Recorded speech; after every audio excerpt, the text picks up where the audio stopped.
ভাদ্র মাসের ব্রতকথা। পেঁচাপেচির পালা। বঙ্গদেশে ছিল এক বিধবা ব্রাহ্মণী, পুত্রলয়ে অতি কষ্টে বাস করে তিনি।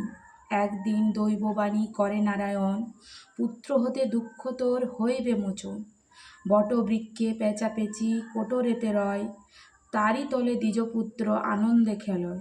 একদা বেচিতে ক্ষীর গোয়ালা আসিল, দুঃখী দেখি দ্বিজপুত্রে কিছু ক্ষীর দিল। পেচক শাবকগণ কাঁদে কোটরেতে, দ্বিজপুত্র তাহাদের ক্ষীর দিল খেতে। অবশিষ্ট যাহা ছিল মার হাতে দিল, খুশি হয়ে মাতা পুত্রে কোলে তুলে নিল। ভাদ্র মাসে শুক্লপক্ষে গুরুবার দিনে, ব্রাহ্মণী লক্ষ্মীরে পূজা ভক্তিপূর্ণ মনে। প্রসাদ লইয়া শিশু বৃক্ষতলে এলো, পেচক শাবকগণে প্রসাদ খাওয়াইল। পেঁচি শুনি তাহা বলে খুশি মনে, সঙ্গে মোর চল বাছা বৈকুণ্ঠ ভবনে। দ্বিজপুত্র পেঁচি শনে বৈকুণ্ঠে আসিল, তিল ধুবুড়ি লক্ষ্মী পাশে প্রার্থনা করিল।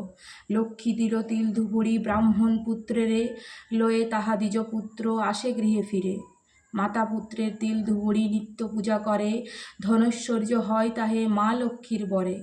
শুনি হিংসা করি রাজা দূত পাঠাইল, দূতিগণ তিল ধুবুড়ি কাড়ি লয়ে গেল। কাঁদিতে কাঁদিতে শিশু গেল বৃক্ষতলে, পেঁচির নিকটে গিয়া সব কথা বলে। শুনি তাহা পেঁচি গেল লক্ষ্মীর কাছেতে, তিল ধুবুড়ি আনি দিল শিশুর হাতেতে। পুনরায় পূজা করি ধনবান হইল, মহারাজ দেখি তাহা অতি ভীত হইল।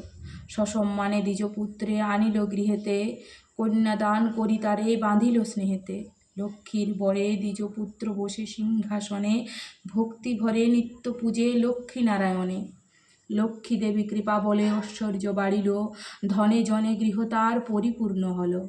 ভাদ্র মাসে যেই জন লক্ষ্মী পূজা করে, সর্বদুঃখ দূরে যায় মা লক্ষ্মীর বরে। শ্রী শঙ্কর বলে শুনো যত ভক্তগণ, হরি বল ব্রতকথা হইল সমাপন।